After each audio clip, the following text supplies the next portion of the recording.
പേരാവൂരിലേക്ക് പോകാം. കെ ശൈലജ നാമനിർദ്ദേശ പത്രിക സമർപ്പിച്ചതിന് ശേഷം മാധ്യമങ്ങളെ കാണുന്നുണ്ട്. പേരാവൂരിലേക്ക് തിരികെ എത്തുകയാണ് കെ ശൈലജ.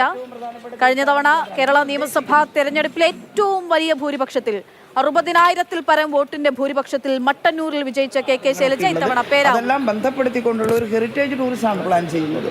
ഇതുകൂടാതെ തന്നെ ജിമ്മി ജോർജിന്റെ നാടാണിത്. എനിക്ക് നല്ല ഓർമ്മയുണ്ട്, ഞാൻ മുമ്പ് ഇവിടെ ഒരു തവണ കോൺഗ്രസ് സ്ഥാനാർത്ഥി എ ഡി മുസ്തഫ സാറിനെ തോൽപ്പിച്ചിട്ട് പേരാവൂർ MLA ആയിരുന്നു. അത് മറന്നുപോയോന്നറിയില്ല അവർ. ആ സമയത്താണ് അന്നത്തെ പേരാവൂർ മണ്ഡലം ഏറ്റവും കൂടുതൽ വികസനം കണ്ടിട്ടുള്ളത് എന്ന് വളരെ വിനയത്തോടെ ഞാൻ സൂചിപ്പിക്കുകയാണ്. ഉറപ്പായിട്ടും ആറളം പാലം, ജബ്ബാർ കടവ് പാലം, ബാരാപ്പോൾ വൈദ്യുത പദ്ധതി, ഇതെല്ലാം അന്ന് വന്നതാണ്. ഞാനെല്ലാം പറയുന്നില്ല. അതിനുശേഷം ഒരു കല്ല് വേറെ ഉണ്ടായിട്ടില്ല എന്നുള്ളതാണ് എടുത്തു പറയാൻ. അപ്പോൾ ഞങ്ങൾ പറയുന്നത് ജിമ്മി ജോർജിൻ്റെ നാട്ടിലൊരു സ്പോർട്സ് കോംപ്ലക്സ് ഉണ്ടാവണം.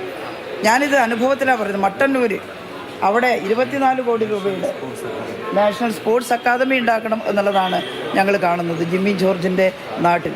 അതുണ്ടാക്കും. എല്ലാ തരത്തിലുള്ള സ്പോർട്സ് വിഭാഗങ്ങളുടെയും പരിശീലന കേന്ദ്രവും ദേശീയ മത്സരങ്ങളടക്കം നടത്താൻ കഴിയുന്ന വലിയ കേന്ദ്രവുമായിട്ട് അത് മാറണം. അത് പേരാവൂർ അർഹിക്കുന്നുണ്ടത്. പേരാവൂർ സ്പോർട്സ് പ്രേമികളുടെ നാടാണ്, കായിക താരങ്ങളുടെ നാടാണ്. തൊട്ടപ്പുറത്ത് മട്ടന്നൂർ MLA എന്നുള്ള നിലയിൽ 24 കോടി രൂപയുടെ സ്പോർട്സ് കോംപ്ലക്സിൻ്റെ പ്രോജക്റ്റ് ഉണ്ടാക്കി അംഗീകാരം വാങ്ങി കിഫ്ബിയിൽ നിന്ന് പണം അനുവദിപ്പിച്ച് വർക്ക് തുടങ്ങിയിട്ടാണ് ഞാനിവിടെ പറയുന്നത്.